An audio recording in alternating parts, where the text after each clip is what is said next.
अस्सलाम वालेकुम। ईद की स्पेशल ट्रांसमिशन के साथ मैं हूं कोमल सलीम और मैं हूं मोहसिन शौकत अली। पाकिस्तान टेलीविज़न की तरफ से आप सबको, पूरी कौम को बहुत बहुत ईद मुबारक।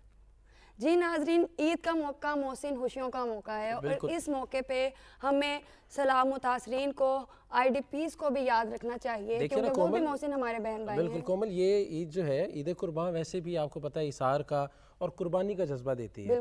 और आप समझते हैं कि कुर्बानी को, मेरा ख्याल है पाकिस्तान में हम लोगों को इस वक्त सबसे ज़्यादा कुर्बानियों की ज़रूरत है और वो ये है कि हम पेशेंस के ज़रिए एक दूसरे को बर्दाश्त करें और जो सदका जारी है वो करते हैं। आज की स्पेशल ट्रांसमिशन में हम अपने नाजरीन को बहुत सी जानी मानी हस्तियों से भी मिलाएंगे, सिंगर से भी मिलाएंगे और देखेंगे कि उन्होंने आज अपनी ईद कैसे मनाई। तो हमारे पहले गेस्ट जो हैं, आइए उनसे तारुफ करते हैं। हमारे साथ हैं शाइस्ता परवेज़ मलिक, MNA, मुस्लिम लीग नून से ताल्लुक़ है आपका। आपके साथ हैं परवेज़ मलिक, MNA, आपका भी ताल्लुक़ मुस्लिम लीग नून से है। उनके साथ हैं रऊफ़ ताहिर, मुल्क के जाने माने सहाफ़ी, और रऊफ़ ताहिर साहब के साथ हैं सलमान गिलानी साहब। और इनको कौन नहीं जानता क्योंकि ये दूसरों को खुश रखना और हंसना हंसाना बखूबी जानते हैं और नाजरीन पूरा यकीन है हमें कि आज ये हमें भी खूब हंसाएंगे। और कोमल मेरे साथ भी आप जानती हैं कि बड़े बड़े अच्छे आर्टिस्ट हैं। आज यहाँ पे एक बड़े सीनियर आर्टिस्ट बैठे हैं, हमारे आतिफ बुलबुला साहब हैं जो बहुत सीनियर आर्टिस्ट भी हैं। उनके साथ गफ़ार लहरी हैं, ये बहुत उम्दा कॉमेडी करते हैं। उनके साथ मैं समझता हूँ कि PTV पे जो जो लोग काम करते हैं वो इनसे आशना है। नज़ीर अहमद साहब हैं हमारे साथ, और रियासत अली मलंगी बहुत खूबसूरत फोक गाते हैं और इंशाल्लाह आज हमें ये भी सुनाएंगे। शाइस्ता परवेज़ मलिक साहिबा, आपसे स्टार्ट करूँगा कि आप क्योंकि MNA हैं, अवामी नुमाइंदा भी हैं, तो जो अवामी नुमाइंदे होते हैं ख़ास तौर पे उनकी लाइफ जो है वो पब्लिक के साथ भी उतनी ही जुड़ी होती है जितनी फैमिली के साथ। तो किस तरह मनाते हैं आप ईद के दिन को? आपने ये तो सही कहा कि उनकी पब्लिक के साथ भी उतनी जुड़ी होती है, लेकिन ईद एक ऐसा त्यौहार है जिसमें फैमिली को भी ज़रूर शामिल किया जाता है और हम ना चाहते हुए, मतलब जो हमें आम हालात में मौका नहीं मिलता वो ईद पे होता है कि फ़ैमिली के साथ गुज़रे। जैसे आज ईद का दिन था, आपको पता है ख़वातीन की भी और मर्दों की भी और हम सब की, क्योंकि ये कुर्बानी वाली ईद है। जी बिल्कुल। तो सबसे पहले नमाज के बाद सब के ऊपर कुर्बानी फ़र्ज़ है, सब अपनी अपनी हैसियत से कुर्बानी करते हैं। जी बिल्कुल। लेकिन मैं एक बात कहूँगी कि ये कुर्बानी की ईद, हमें इसमें ये मेरा पैगाम सबके लिए कि खुदारा अपने फ्रिजेज़ और फ्रीज़र्स को ना भर लें। हाँ, अपने तक ना रखें। असल में वही जितना आपका हिस्सा है बस उतना ही रखें और उससे ज़्यादा अगर जो भी है वो बांटें, मिलकर खाएं, उन लोगों के साथ शेयर करें जिनके पास नहीं है, उन लोगों के साथ पास जाएं, उनके साथ बैठ कर शेयर करें जो कुर्बानी नहीं कर सकते। और मैं आपको बताऊं कि यही मैंने किया है और आई थिंक उसमें जितना सुकून और जितनी खुशी मिली है जी जी, वो उसका अंदाज़ा शायद वही कर सकता है जब वो किसी के साथ बैठ के उनकी खुशियों में शामिल हो, उन बच्चों के साथ जिनका कोई नहीं होता और आप उनके साथ बैठे। और IDPs का है या आजकल सलाब ज़िदगान के हवाले से भी वगैरह तो हैं, लेकिन हमारे अपने शहर में जी जी जी इस वक्त लाहौर में बहुत सी ऐसे यतीम खाने हैं, बहुत सी ऐसी जगहें हैं, बहुत से ऐसे बच्चे हैं, बुजुर्ग हैं, बड़े हैं जिनके साथ आप जाकर और अपनी खुशियाँ शेयर कर सकते हैं। तो आज आपने पकाया क्या? देखिए, पकाया दोपहर का खाना असल में हमारे घर नहीं होता। कलेजी वो सुन्नत है, सब वो कलेजी भून के थोड़ी खाने की, लेकिन खाना जब अल्लाह माँ बाप को ज़िंदगी दे, बुज़ुर्ग ख़ानदान में हो तो उनके घर खाना होता है। और हम सब ईद को दोपहर का खाना मैं अपनी वालदा के साथ हक है। एक ही फील्ड के जब मियाँ बीवी इकट्ठे होते हैं, ख़ास तौर पे फिर अवामी नुमाइंदे, तो आप अपनी फैमिली को टाइम भी देते हैं, किस तरह मैनेज करते हैं फिर? ये क्योंकि मर्द हैं और ये मैं अपने हल्के के लोगों से भी मेरी रिक्वेस्ट होती है और वो समझती हैं, बहनों से, भाइयों से, जैसे इनसे लड़ाई होती है शादी के कार्ड ये तो कर सकते हैं, लेकिन मैंने उनसे हाथ जोड़ के माफ़ी मांगी हुई है। मैंने कहा है कि देखो मैं औरत हूँ और मेरी घर की जिम्मेदारियाँ भी हैं, और अगर मैंने भी ये काम शुरू कर दिया कि मैं शादियाँ, तो देखें पूरा मैं भी लाहौर की सदर शोबा ख़वातीन की हूँ, तो फिर मैं कैसे फ़ैसला करूँगी कि किसके पास जाना है, किसके पास? मुझे तो सब अजीज़ हैं, मेरे लिए तो सब बराबर हैं। तो मैंने वो सिलसिला शुरू नहीं किया, इसलिए मेरा एक टाइम है कि मैं मगरिब से पहले तक, समझें असर तक, मेरी एक्टिविटीज़ सियासी ख़त्म हो जाती हैं और फिर मैं हूँ और मेरी फैमिली है। वो हमने बाकी इनके ज़िम्मे किया हुआ है। नहीं, आज के दिन आप इनकी कंप्लेंट दूर कर दीजिएगा। आज आपने आज मैं रात को सोने लंबा सुबह 2 बजे तक कह रही हूँ कि लेके फिरता रहूंगा। देखिए मेरी नहीं है, इनकी बहन भाइयों का, इनके और लोगों का भी इन पर हक है।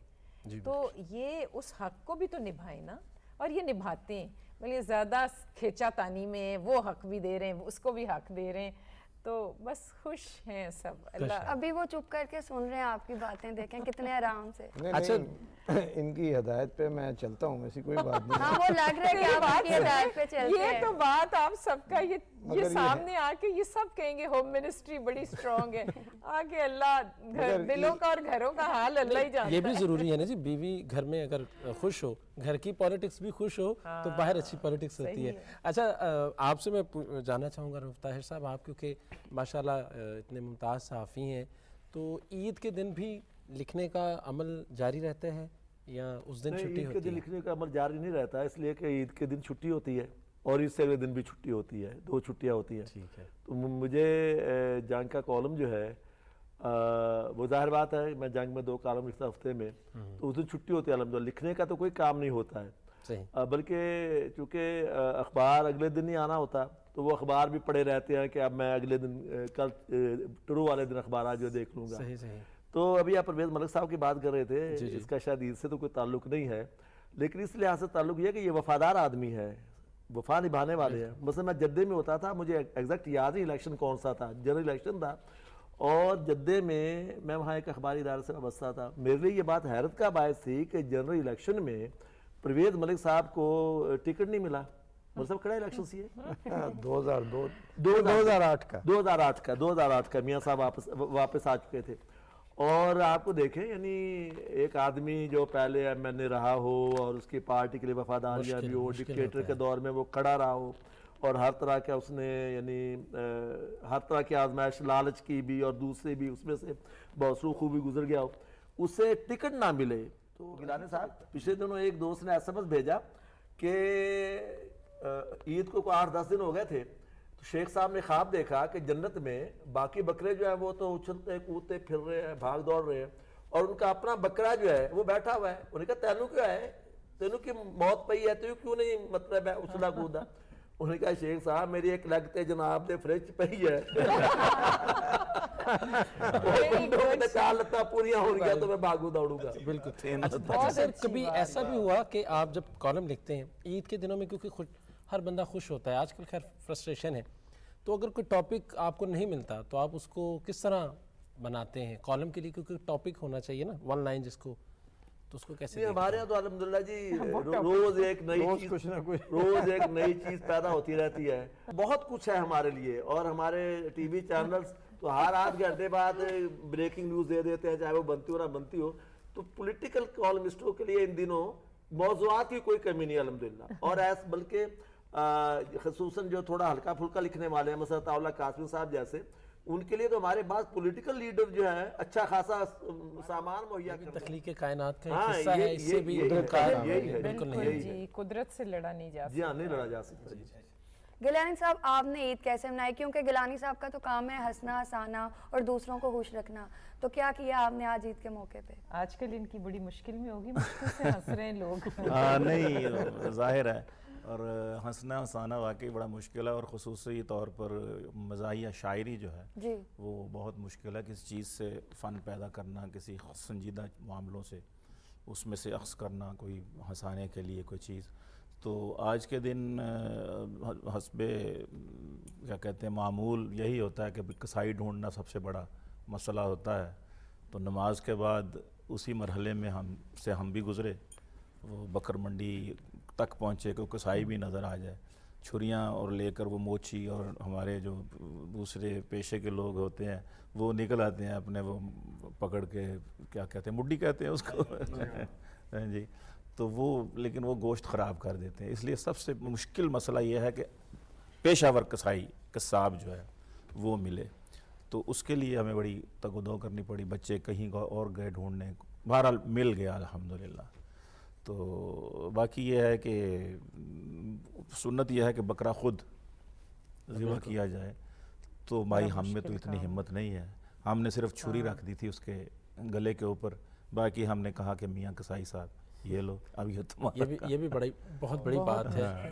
वैसे सर बड़ा मुश्किल नहीं है इतना, इस वक्त जिस तरह फ्रस्ट्रेशन है उसमें आप इतना लोगों को एक एनर्जी मिलती है और इतने खूबसूरत शेर कहते हैं। जाहिर है जी, ये भी हंसना हंसाना आज के दौर में तो मैं समझता हूँ कि इबादत के ज़ुमरे में आता है। वैसे भी किसी को हंसाना, गमगीन शख्स को हंसाना सदक़े का सवाब है उसका, लेकिन इन दिनों में हंसाना, फिर ईद में आप ईद की खुशियों में शरीक करना, गुरबा को अपने साथ मिलाना, महल्ले में ढूंढें, बेवा को ढूंढें, यतीमों को ढूंढें, खुद जाके गोश्त तकसीम करें। ये तो पेशावर फ़कीर आ जाते हैं जो गधा हैं, ये तो अपने वो भर लेते हैं अपने थैले और ले जाते हैं, शॉपर ले जाते हैं। लेकिन यह है कि मैं समझता हूँ कि हकीकी ईद यही है कि आप खुद जाएं। आपसे हम कलाम तो ज़रूर सुनेंगे, लेकिन आपके अगले राउंड में, हमारे अगले राउंड में शाइस्ता जी से हम बात करेंगे सलाम मुतासरीन के बारे में, लेकिन वो भी अभी कुछ देर बाद अभी हम जाते हैं लहरी साहब की तरफ, क्योंकि वो अभी बहुत मुस्कुरा रहे थे। तो मैं उनसे पूछना चाहती हूँ कि गिलानी साहब ने तो अभी तक ऐसा कोई मज़ाहिया शेर नहीं सुनाया, तो क्यों आप मुस्कुरा रहे थे? कोई ऐसी बात उन्होंने कह दी? इन्हें देख के मुस्कुरा रहे थे आप। ये कसाई का जिक्र कर रहे थे। हाँ जी, हाँ जी। वैसे मैं एक सुना देता हूँ कि अच्छे रहे वो दोस्त जो बादज नमाज ईद सर को झुका के आंख बचा कर निकल गए, सर को झुका के आंख बचा के निकल गए।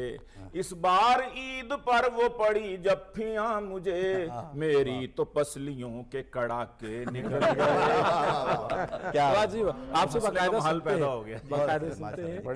लेकिन अभी हम आप ही से पूछेंगे कि आप क्यों हंस रहे थे? मैं इसलिए हंस रहा था कि आज ईद का दिन है, खुशी का दिन है। तमाम हमारे बहन भाई जो हमें देख रहे हैं, जो हमें देख के खुश हो रहे हैं, और हम लोग कोशिश करेंगे उन लोगों को हंसाने की, और हर चेहरे की मुस्कुराहट आए। आज ईद उल अज़हा का दिन है, क्योंकि ये एक सुन्नत है इब्राहीम अलैहिस्सलाम की, और हमें साथ तमाम मुसलमान जितने भी जहाँ भी हैं वो तमाम कुर्बानी दे के आए हैं। चले आप हमें क्या सुना देंगे? वो सुनाता हूँ कि हवाले से दो दोस्त थे जी जी, तो दोनों ने अपने काफ़ी गोश्त इकट्ठा किया, इकट्ठा करके ना तो उन्होंने अपने रख दी, पका के ना रख दी कि लो जो रात को जो अच्छी ख्वाब देखेगा सुबह उठकर ये खाएगा। वाह। उन्होंने कहा ठीक है। उन्होंने गोश्त इकट्ठा इतना किया, बाद उन्होंने पकाया, दोनों सो गए, बकरा पका के, नहीं तो गोश्त पका के सो गए। सुबह आए तो हमारे एक भाई पख्तून भाई बोला, देखो मेरा भाई रात को हमने ख्वाब देखा, कसम खुदा की, ये बताओ पहलवान तुमने रात को क्या ख्वाब देखा? ख्वाब की देखनी है, सानू पूछो मड़का किताब पढ़ना है, ख्वाब की गल करन दे हैं, बेबे सानू खाड़े पे दे स्कूले चले जाते हैं, तू दस तू केड़ा थी ख्वाब देखी? खाना धोखे से मुर्गा और धोखे से बकरे का गोश्त खाना गोश्त। तो जब देखा कि हमारे पख्तून भाई बोले, यार देखो हमने रात को ख्वाब देखा क्या मक्के मदीने क्या वहां का जियारत किया मेरा भाई, तौबा किया। पठान ने सोचा किससे अच्छा ख्वाब कोई? पठान ने पहलवान को पूछा, दो से, तुम बताओ तुमने पहलवान रात को क्या ख्वाब देखा? ख्वाब की देखड़ी आधी रात तो फरिश्ते आ रहे, मैंने कहने लगे तू मंजिले सुता है, थले रिज़्क पे उठे तो खा होए। मैं उठा तो गोश्त खा लिया। तो पठान ने बड़ा गुस्सा, वो खड़ा खड़ा कबच तुम्हारे मगज में बैठा जा बादी रात हुआ फरिश्ता आया, तुमने हमको क्या नहीं कहा?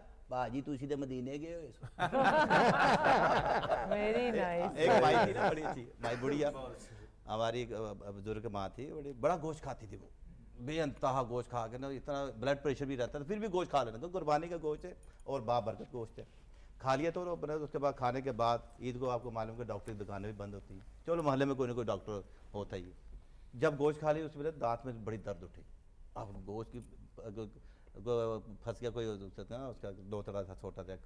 अब वो दांत पकड़ के गई डॉक्टर के पास, डॉक्टर अस्सलाम वालेकुम, मैं मर गई, मैं अम्मा की होया खड़ोया साल आ होया कि ओ पुत्र मैं गोश्त ज्यादा खा लिया अड़ गया, तेरी मेहरबानी मेरी दाढ़ कर दे। इन्होंने बाद च जिन्हें आए ने इन्हें मेरा पुत्र बाद च कर मैनू पहले मेरा पुत्र दाढ़ कर। अच्छा अम्मा लाओ अम्मा जरा इधर आया जरा, अब आया कुर्सी दे, ले अम्मा जरा मुंह खोलना जरा। मेरा पुत्र मेरा आज ईद वाले दिन मेरा मुंह खुलवाएगा, ठीक है ना अम्मा कुछ नहीं होता, ईद है कोई गल नहीं, मैं तेरी वास्ते आ, मैं दुकान बंद की तू मेरी मामा बजाया, अच्छा मुंह खोला जरा। डॉक्टर ने तंग करना है तो अम्मा ने डॉक्टर तंग होकर जवाब कर देना, अम्मा जरा मुंह खोला जरा। मेरा पुत्र अम्मा कोशिश कर थोड़ा होर मुंह खोलने दी, ले मेरा पुत्र अम्मा कोशिश कर थोड़ा होर मुंह खोलने दी, अम्मा कोशिश कर थोड़ा को होर मुंह खोल। मेरा पुत्र तू दाढ़ कटेंगे अंदर कुर्सी डानी। Very good. अभी हम चलते हैं शाइस्ता जी की तरफ। जी बिल्कुल। शाइस्ता जी आपसे मैं पूछना चाहूँगी, ईद का मौका है, खुशी का मौका है, लेकिन सलाम मुतासरीन भी हैं, हमारे IDPs भी हैं, वो भी हमारे बहन भाई हैं। जिस तरह आज हम हंस रहे हैं, मुस्कुरा रहे हैं, उनका भी इसी तरह हक है कि वो भी हंसें मुस्कुराएं। इस तकलीफ़ की घड़ी में आप उन लोगों को क्या मैसेज देना चाहेंगी, और आवाम को इस वक्त जो आपको देख रहे हैं, आपकी सुनते हैं वो लोग, उनको क्या मैसेज देना चाहेंगी कि इस मौके पे वो उनकी मदद करें और उनको भी इन खुशियों में शामिल करें? जी सबसे पहले तो मैं, मेरा ख्याल हर पाकिस्तानी को, हर सुनने देखने वाले को और उन सब लोगों को ईद की मुबारकबाद देती हूँ। और फिर दूसरी बात मैं ये कहना चाहती हूँ कि यही तो मैंने आपको पहले भी कहने की कोशिश की है कि इस खुशी के मौके पे हमें अपने उन बहनों भाइयों को, उन बुज़ुर्गों को, उन बच्चों को नहीं भूलना जो, देखें IDPs की आपने बात की, अब आज मौका भी नहीं है और वक्त भी नहीं है कि मैं कोई सियासी बात करूं, और मैं करना भी नहीं चाहती, लेकिन इतना मैं ज़रूर कहूँगी उन सब लोगों को कि जिन्होंने इतने इश्यूज़ खड़े कर दिए कि आपका जो मेन इशू था कि आपकी नज़रें IDPs पे थीं, आप उनकी बहाली के लिए काम कर रहे थे, उनसे फोकस हट गया है। लेकिन आज मैं फिर कहूँगी कि ये वो माएँ हैं, वो बहनें हैं जो कभी अपने घरों से भी नहीं निकली थी जी। आज वो आपके कल के लिए, कि आपका कल बेहतर हो, उन्होंने अपना आज तबाह किया हुआ है, कुर्बान किया हुआ है आपके लिए, और वो घर से बेघर हुए हुए हैं। तो मेरी सबसे ये अपील है कि देखें सैलाब ज़दगान पर हम सब की नज़र है, क्योंकि वो हमारे सामने हो रहा है, और यहाँ से बल्कि मैं कहूँगी हुकूमत पंजाब, बल्कि फ़ेडरल गवर्नमेंट ने भी बहुत काम किया, और इस दफ़ा बहुत सिस्टमेटिक, आप जाके देखें सिस्टमेटिकली काम हुआ है, और बहुत NGOs और मेरे आपकी तरह के लोग खुद पहुँचे हुए हैं, खुद गए हुए हैं, वहाँ पे काम कर रहे हैं, और इंशाल्लाह उन्होंने सबने, मुझे पूरा यकीन है कि उनको ईद की खुशियों में भी शामिल किया हुआ है, और वो गोश्त वग़ैरह लेके कुर्बानी का भी वहाँ गए हुए हैं। अगर हम भूले हुए हैं तो वो IDPs को भूले हुए हैं, वो दूर हैं और वो हमारी नज़रों में नहीं हैं, वो हमारे माइंड के बिल्कुल बैक पे जा चुके हैं। खुदारा वो लोग हैं, मैंने जैसा आपको पहले कहा, जिन्होंने अपना आज कुर्बान किया हुआ है, और वो घर से बेघर हुए हुए हैं, दर बदर हुए हुए हैं, और वहाँ पे जितना वो जिस मुसीबत और जिन मसाइब से गुज़र के आए ना, क्योंकि इत्तेफाक हुआ है कि हम ईद से पहले कुछ लोग पार्लियामेंटेरियंस गए हैं वहाँ कर्क उनको देखने, और एक्चुअली ये है कि उनको भूले हुए फेडरल गवर्नमेंट देख रही है, लेकिन वो जहाँ हैं, मतलब जिस घर में वो मेहमान हैं KPK में, वहाँ उनके ऊपर बिल्कुल उनका वाली वारिस नहीं है, और वहाँ पे माजूरी भी बहुत है, वहाँ बीमारियाँ भी बहुत हैं, वहाँ तकलीफ़ भी बहुत है। उनको हमारी अटेंशन की ज़रूरत है, उनको हमारी ज़रूरत है।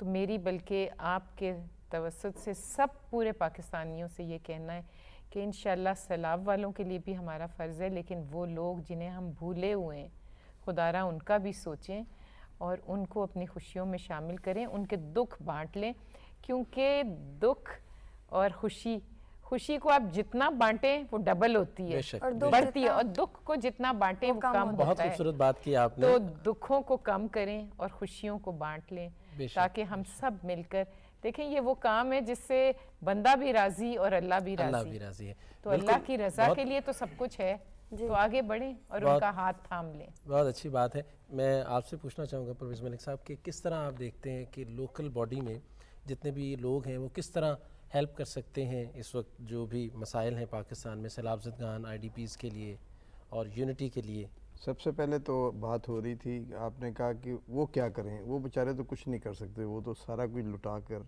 बैठे हुए हैं। करना है तो साहिब हैसियत लोगों ने करना है, उनके साथियों ने, दोस्तों ने करना है, दर्द दिल रखने वाले लोगों ने करना है। और फिर विंटर आ रहा है, आपको पता है, ये सर्दी आ रही है और सर्दी के लिए हमें तैयारी करनी है। टेंट्स के बगैर लोग रह रहे हैं, विंटर क्लोथिंग की ज़रूरत है, दवाई की वहाँ ज़रूरत है। इस दफ़ा मैं भी थोड़ा इन्वॉल्व रहता हूँ, गवर्नमेंट की वजह से रहता हूँ इन्वॉल्व। इस दफ़ा हमने बहुत अच्छा इंतज़ाम, जो हमारे डिज़ास्टर मैनेजमेंट अथॉरिटीज़ हैं ना, फेडरल गवर्नमेंट की अलग है, सूबे की अलग है, हमने बड़ी अच्छी मॉनिटरिंग की है और बड़ी अच्छी जो चीज़ों की ज़रूरत होती है, रिक्वायरमेंट्स होती है, अगर आटे की ज़रूरत है, अगर चीनी की ज़रूरत है, अगर कपड़ों की ज़रूरत है, तो बड़ा एक सिस्टमेटिकली हमने उसको आइडेंटिफाई किया हुआ है। तो गवर्नमेंट भी बताती है, चाहे तो चीफ मिनिस्टर के फ़ंड में दे सकता है, मरकज़ के फ़ंड में दे सकता है, तो मगर लोग दे भी रहते हैं, लोग देते भी हैं। और बहुत सारे लोग मैंने देखा है, ख़ास तौर पे ताजर कम्युनिटी, वो ख़ुद ईद की छुट्टियों में वहाँ लेकर जा रहे हैं, गोश्त भी लेकर जा रहे हैं और दीगर चीज़ें भी लेकर जा रहे हैं। तो मुखैर हज़रात कर रहे हैं, मगर फिर भी बहुत ज़रूरत है, यकीन माने फिर भी बहुत ज़रूरत है। मैं हॉस्पिटल से वहाँ पूछ रहा था, जो वहाँ थे, वो कह रहे थे हमारी दवाइयाँ फ़ौरन खाली हो जाती हैं, इतनी वहाँ बीमारी भी है, वहाँ डिजीज़ भी है कि हमें दवाई की बड़ी ज़रूरत है। बेशक बेशक। तो ये सब जो मैनेजमेंट की ज़रूरत है, फिर उनको वापस रिहेबिलिटेट करना है। फिर एक मसला सियासी भी है कि वहाँ कि चीफ मिनिस्टर कहीं और बिजी हैं, कहीं अपनी नाच गाने में मसरूफ़ हैं। तो ये मामले अल्लाह करे जी, ओवरऑल हो जाए। कर सकते हैं कि उन लोगों को अल्लाह ताला सब्र दे। मगर गवर्नमेंट की ये कमिटमेंट है कि गवर्नमेंट उनका साथ नहीं छोड़ेगी इंशाअल्लाह, तब तक वो मुनासिब रिहेबिलिटेट। आप हमें थोड़ा सा टाइम दें तो एक छोटी सी एक आइटम है जो आपको एक नगमा आपको सुनाया जाए। जी कर लें। तो रियासत अली मलंगी साहब, आपसे गुजारिश है कि हमें थोड़ा सा कुछ आज के दिन के हवाले से। मिठी मिठी उठी मेरे पीड़ काल दे विच नमत ना ते आ जा, मिठी मिठी उठी मेरे पीड़ काल